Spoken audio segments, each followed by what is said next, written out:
How much did they first pay you to give up on your dreams? And when were you going to stop and come back and do what makes you happy? You know why kids love athletes? Kids love athletes because they follow their dreams. I see guys who work at the same company for their entire lives. They clock in, they clock out, and they never have a moment of happiness. You have an opportunity. This is a rebirth. Life has a way of pushing our dreams down. They can become buried under discouragement, buried under past mistakes. There are dreams buried under divorce, buried under low self-esteem. It's easy to settle for mediocrity even though we have all this potential buried on the inside. All of us have things that we're believing for, something that we want to accomplish. Deep down, we know it's a part of our destiny. We can feel it so strongly. But then we hit some setbacks. We didn't get the promotion. The medical report wasn't good. Or a relationship didn't work out. Now, don't let circumstances talk you out of it. You may not understand why a business didn't make it, why a person walked away, why you came down with an illness. You were doing the right thing, but the wrong thing happened. It's all a part of the process. Your dream may be buried. The good news is it's still alive. It's not too late to see it come to pass. If you'll do your part and start believing again, get your passion back, it is on the way. Go back and try again. The true mark of a champion is even though some dirt gets thrown on your dream, instead of letting it get buried, you keep shaking it off. You keep moving forward. You keep looking for new opportunities. If you're going to reach your highest potential, you have to make up your mind that you are in it for the long haul. You're not going to let people talk you out of it. Circumstances discourage you. Delays cause you to give up. Critical people cause you to get distracted. You're going to stay focused on your goal. This is your time. This is your moment. Your destiny is calling out to you. Dream big and make those big things happen. I'm a dreamer. I will never stop being a dreamer. If you're going to be successful in creating the life of your dreams, you have to believe that you are capable of making it happen. You have to believe that you have the right stuff and that you're able to pull it off. Now, whether you call it self-esteem, self-confidence, or self-assurance, it's a deep-seated belief that you have what it takes, the abilities, the inner resources, the talents, and the skills to create your desired results. Now, believing in yourself is simply an attitude. Believing in yourself is a choice. You have to choose to believe that you can do anything you set your mind to, anything at all, because, in fact, you can. What does that mean to you, this victory? It means everything. It means everything. It means you were right. It means they were right. It means that the people that didn't believe, they were wrong. It means that when you don't believe, you do yourself a disservice because it is wrong. So you got to believe. You got to believe in what you want to do. You got to believe in what you want to get accomplished, and believe that somehow, somewhere within yourself and in the universe around you, there are tools and resources that will be of aid and help the man that really wants to get it done. Life is death without change. Are you willing to make a change in your life, to realize a dream, to fulfill what's in your mind, what you can visualize as your life? And are you willing to put the sweat equity, the time, the persistency that it takes, not on your timetable, but on fate's timetable? If you are, then you have to educate yourself in whatever that subject matter is. Your agent has joined your team.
everything you are going to be, you already are in another form. You are the acorn of an oak tree. Acorn doesn't look anything like an oak tree. It doesn't remotely look like it would ever have branches and leaves and be productive. It's just a nut. An acorn is a nut. But everything that an oak tree is in the acorn, even though it hadn't shaped out yet. So everything that the acorn will ever be is already in that nut. And everything that you will ever be is already in you right now. And the best people to be around are people who see it in you, even though you don't look like a tree yet. I'm looking for somebody who sees a tree in my nut. But the difference between people who get married 3 years and then get divorced and people who have been married 30 years is how you handle the breaking point. If you don't learn how to master the breaking point, you may have many ventures, but you will not accrue massive success in any area because you have not mastered the breaking point.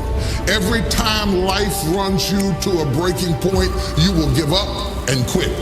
You will back away and run. You will say, this is too hard, this is too emotional, this is too stressful, and you will back away. You cannot be a champion until you have survived a breaking point. It's in you. It's in you. It's in you. It's in you. Go ahead and rehearse. Go ahead and play your scale. Go ahead and work on your level. Go ahead and master where you are. And after a while, without you even trying to do it, where you started will turn into where you're going. That's what destiny is pulling you into. If you understand what I'm teaching, give God 30 seconds of a recital praise. Somebody's about to take flight. Clear the runway. Start the engine. Buckle your seatbelts because God is teaching me how to flow into my destiny. What is killing you is that you're at the breaking point. Your strength is going to make you tough enough to get there, and your weakness is going to make you humble enough to be grateful after you have arrived.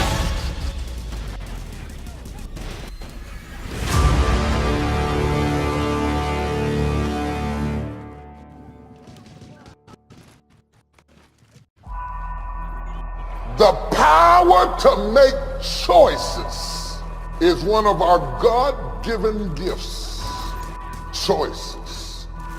To choose, to decide, to prefer, to select, to elect. A particular path or course is unique to us as human species. The house we choose, the jobs we choose, the degrees we chose, the subjects that we took, the books that we read, the people that we befriended, the choices that we made determine to a large degree the experiences that we're having in life. If you made better choices, you could be happy. If you made better choices, you could have peace of mind. In fact, even if you chose to think differently than you think, you could have peace of mind. Most of us torment ourselves by choosing to reflect on things we cannot fix, we cannot change, we cannot alter, and we cannot move. And you are the author of your own misery because of the choices. Only humans have the ability and the commitment to make choices. We select, we choose. Now, sometimes to our own detriment. Because I would suggest to you today that we are where we are today in part as a result of the choices we made yesterday. Purpose trumps profit.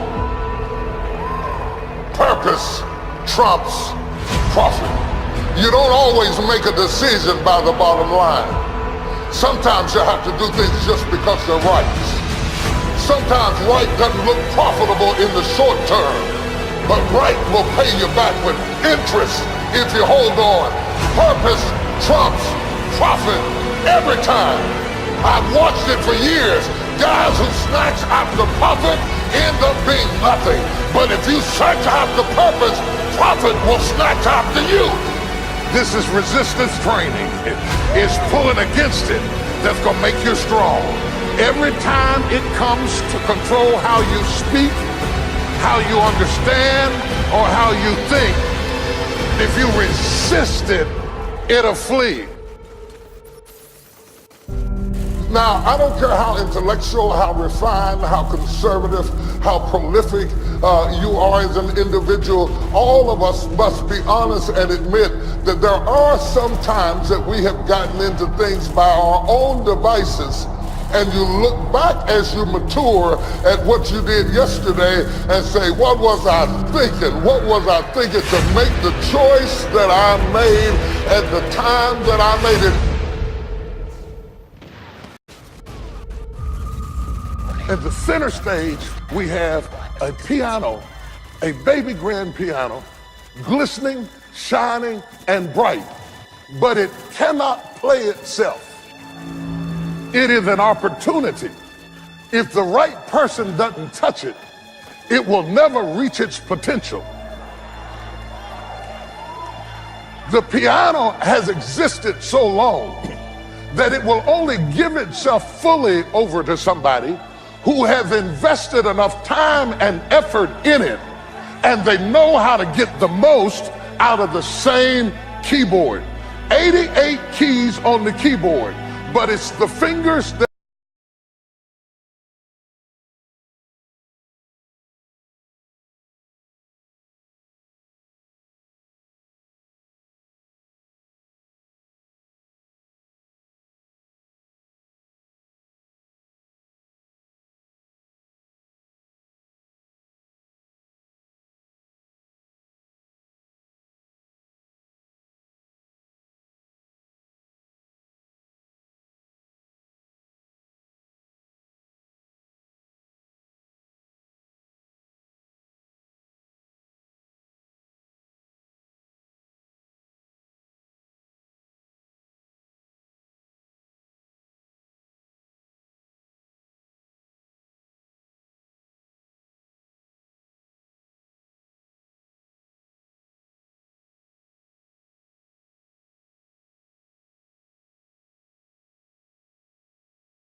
As T. Lawrence said, All men dream, but not equally. Those who dream by night in the dusty recesses of their minds wake in the day to find that it was vanity. But the dreamers of the day are dangerous men, for they may act on their dreams with open eyes to make them possible. That, at the end of the day, is the very mission of my life, to get people to understand that there is a difference between dreaming and executing, about doing something based on the things that you want to see happen in the world. But most people hit that moment of action and they stop. But they don't stop knowingly. They stop for 1,000 different reasons that they're never able to put their finger on. They stop because they're tired. They stop because circumstance dictates. They stop because they don't have enough money. They stop because they're too young. They stop because they're too old. They stop for a whole host of reasons that at the end of the day are total bullshit. The thing that stops them is fear. The thing that stops them is a belief that they don't even know they have, that says that they're never going to accomplish. They stop because they can't muster the belief in themselves to move forward, to believe that their actions will have the consequences that they want, to believe that they can learn the things that they don't already understand, to believe in themselves that their actions will generate a reward. And that reward is very simple, that you can close your eyes and imagine the world that you want to create and open them and create it. And some people are stopped by something even more dangerous. They dream too small. And as David Ogilvy said, don't bunt. Aim out of the ballpark. Aim for the company of immortals. When you can do that, when you can allow yourself to dream at that level, when you can allow yourself to believe in yourself, to believe in your ability to become the kind of person that can swing for the fences, not only swing for the fences, but make contact, to be able to call your shot like Babe Ruth and knock it out of the park. When you can look at yourself and have the arrogance of belief in yourself that you are capable of that you are worthy of being remembered, that you are worthy of people knowing your name, then you will strike out and have a chance at greatness. But it starts with that. It starts with being willing to believe that all the people, the wall of humanity that stands behind you in the past, none of them have anything that you don't. And the only difference between the greats, the only difference between those who are remembered and those who are forgotten, is the willingness to step up to the plate and call their shot.